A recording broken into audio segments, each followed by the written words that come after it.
Hello friends, welcome to my channel. मेरा नाम कोमल है, मैं एक गोल्ड मेडलिस्ट ऑप्टोमेट्रिस्ट हूँ। सो आज हम बहुत ही ज़्यादा कॉमन सवाल है, ये हर पेरेंट का सवाल रहता है, उस पर बात करने वाले हैं।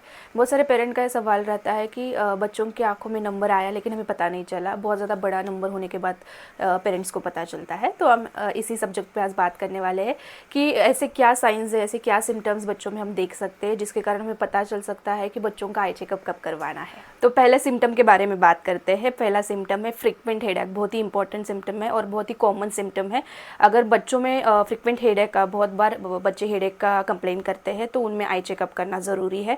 मोस्टली अगर आई का प्रॉब्लम रहता है तो फ्रंट साइड में हेडेक ज़्यादा हो जाता है या फिर ये बैक साइड में हेडेक का प्रॉब्लम ज़्यादा हो जाता है। बच्चे अगर ज़्यादा रीड करते हैं, ज़्यादा नियर का काम करते हैं, ज़्यादा मोबाइल देखते हैं, तो अगर इस कंडीशन के बाद बच्चे हेडेक का कंप्लेन करते हैं तो हमें आई चेकअप ज़रूर करवाना चाहिए। तो हमने बात की कि फ्रीक्वेंट हेडेक होने के बाद बच्चों में आई चेकअप क्यों करवाना ज़रूरी है। तो अभी बात करते हैं सेकंड साइन के बारे में।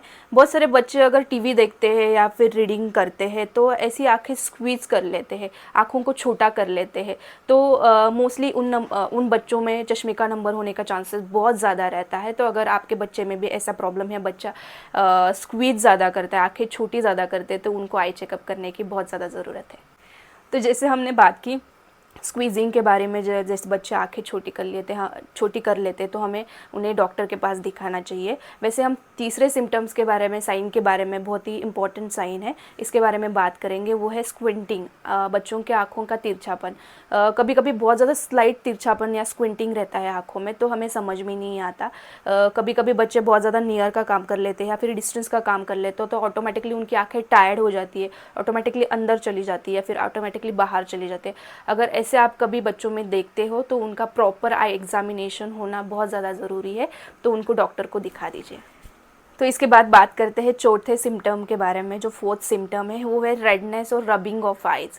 बच्चे बहुत ज़्यादा कभी कभी आंखें रब कर लेते हैं या रब करने के बाद आंखें रेड हो जाती है, तो हमें पता नहीं चलता कि बच्चे ऐसे क्यों कर रहे हैं। तो मोस्टली बच्चों में बहुत बार एलर्जिक कंडीशन रहती है, तो उसके बाद बच्चे बहुत ज़्यादा आंखें रब करना स्टार्ट कर देते हैं। तो ये रबिंग कॉन्स्टेंटली और ज़्यादा हार्शली रहेगी तो बच्चों में सिलेंड्रिकल नंबर आने के बहुत ज़्यादा चांसेस रहते हैं। तो इसीलिए अगर बच्चे ज़्यादा रब कर रहे हैं, बच्चों की आंखें बार बार रेड हो रही है, तो उनको प्रॉपर आई एग्जामिनेशन की ज़रूरत पड़ती है। तो इसीलिए आपको इस कंडीशन में भी बच्चों का आई चेकअप ज़रूर करवाना है। तो जैसे हमने देखा कि अगर बच्चे ज़्यादा आंखें रब कर लेते हैं या फिर बच्चों में फ्रिक्वेंटली रेडनेस ज़्यादा रहती है तो हमें प्रॉपर आई एग्जामिनेशन करवाना चाहिए। तो हमारा जो फिफ्थ साइन है, वो फिफ्थ सिम्टम है, वो है स्टाई, और इसे कहा जाता है एक्सटर्नल हार्डियोलम। मैं आपको उसका इमेज भी दिखा दूँगी। तो इसमें क्या हो जाता है, बच्चों का या किसी का भी अपर आईलिड और लोअर आईलिड में इन्फ्लेमेशन, सूजन आ जाती है, एक गांठ आ जाती है, तो इसे कहा जाता है स्टाई। अगर कभी कभी ये कंडीशन हो जाती है, 2-3 साल में अगर हो जाता है तो इसमें घबराने की बात नहीं है। बहुत बार मोबाइल या डिजिटल गैजेट ज़्यादा देखने की वजह से या फिर एलर्जिक कंडीशन होने की वजह से भी ये स्टाई का प्रॉब्लम हो सकता है। लेकिन ये अगर फ्रिक्वेंटली हो रहा है, अगर साल में 4-5 बार बच्चों में ये वाला प्रॉब्लम हो रहा है तो ये सीवियर कंडीशन है। इस कंडीशन में बच्चों का प्रॉपर आई एग्जामिनेशन करवाना चाहिए। अगर ये कंडीशन ज़्यादा बार बार हो रहा है तो उन बच्चों में प्लस नंबर आने के चांसेस ज़्यादा होते हैं। इसे हाइपरोपिया कहा जाता है। तो अगर इसका अर्ली डिटेक्शन हो जाता है तो बच्चों में पावर बढ़ने के जो चांसेस रहते हैं वो कम रहते हैं। तो इसीलिए इस कंडीशन में भी प्रॉपर आई एग्जामिनेशन करवाना बहुत ज़्यादा ज़रूरी है। तो अभी बात करते हैं छठे सिम्टम के बारे में। हमारा जो सिक्स्थ सिम्टम है उसके बारे में बात कर लेते हैं। तो बहुत बार हमने देखा है कि बच्चे जब मोबाइल देखते हैं या फिर रीड करते हैं, बुक वगैरह बहुत ज़्यादा ऐसे पास रखते हैं, बार बार अगर बताएंगे फिर भी पास लेके पढ़ते हैं, तो इसमें बच्चों में नंबर होने के चांसेस बहुत ज़्यादा रहते हैं। या फिर बच्चे टीवी देख रहे हैं तो दूर से नहीं देख रहे हैं, बहुत ज़्यादा पास जाके देख रहे हैं, तो उन बच्चों में भी चश्मे का नंबर होने के बहुत ज़्यादा चांसेस रहते हैं। अगर ये वाली एक्टिविटी बच्चे बार बार करते हैं तो इस कंडीशन में भी हमें प्रॉपर आई एग्जामिनेशन करवाना बहुत ज़्यादा ज़रूरी है। तो जैसे मैंने अभी बताया कि बहुत बार बच्चे बहुत ज़्यादा पास लेके बुक पढ़ते हैं या फिर मोबाइल देखते हैं या बहुत ज़्यादा पास जाके टीवी देखते हैं। तो ये वाले कंडीशन का जो एक्सटेंडेड वर्जन है वो हमारा 7th वाला सिम्टम है।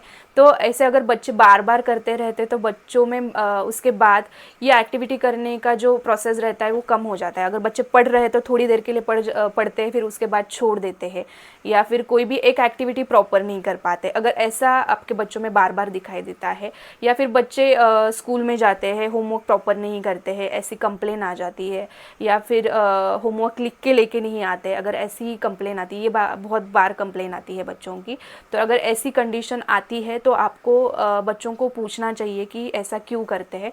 तो इस कंडीशन में अगर बच्चे बोल देते हैं कि दिखने में प्रॉब्लम हो रहा है तो इसे सीरियस ले लीजिए और बच्चों का प्रॉपर आई एग्जामिनेशन ज़रूर करवाएं।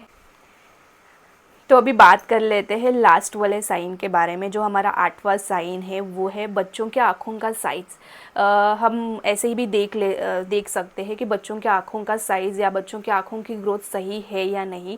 दोनों भी आँखों का जो साइज़ है वो सिमिलर होना चाहिए।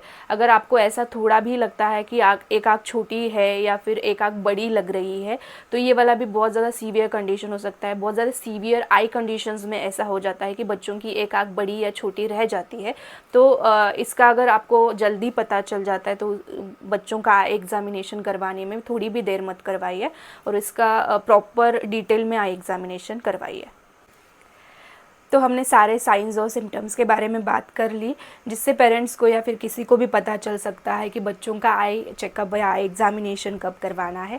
तो जैसे बचपन में सभी को हम पीडियाट्रिशियन के पास नॉर्मल आई हेल्थ चेकअप के लिए अभी कुछ भी प्रॉब्लम होता था तो लेके जाते थे, तो वैसे ही आँखों के लिए भी बच्चों के पीडियाट्रिक ऑप्थेल्मोलॉजिस्ट होते हैं। अगर आपको पॉसिबल है तो बच्चों की आँखें पीडियाट्रिक ऑप्थेल्मोलॉजिस्ट या फिर पीडियाट्रिक ऑप्टोमेट्रिस्ट को ही दिखाएं। तो जैसे हमने बात की कि बच्चों को पीडियाट्रिक ऑप्थेल्मोलॉजिस्ट या पीडियाट्रिक ऑप्टोमेट्रिस्ट को दिखाना चाहिए, वैसे ही बहुत ज़्यादा इम्पॉर्टेंट चीज़ है बच्चों के साथ हेल्दी कम्युनिकेशन होना। अगर आपका अपने बच्चों के साथ हेल्दी कम्युनिकेशन है तो बच्चे सारी चीज़ें आपको बताएंगे, सारे प्रॉब्लम्स बताएंगे। उससे हम अगर कोई भी प्रॉब्लम बच्चों का है तो उसका अर्ली डिटेक्शन हो सकता है, अर्ली ट्रीटमेंट हो सकता है। इसकी वजह से बच्चों की ग्रोथ भी अच्छी रहेगी और आपका अपने बच्चों के साथ जो बॉन्ड है बहुत ज़्यादा स्ट्रॉन्ग रहेगा।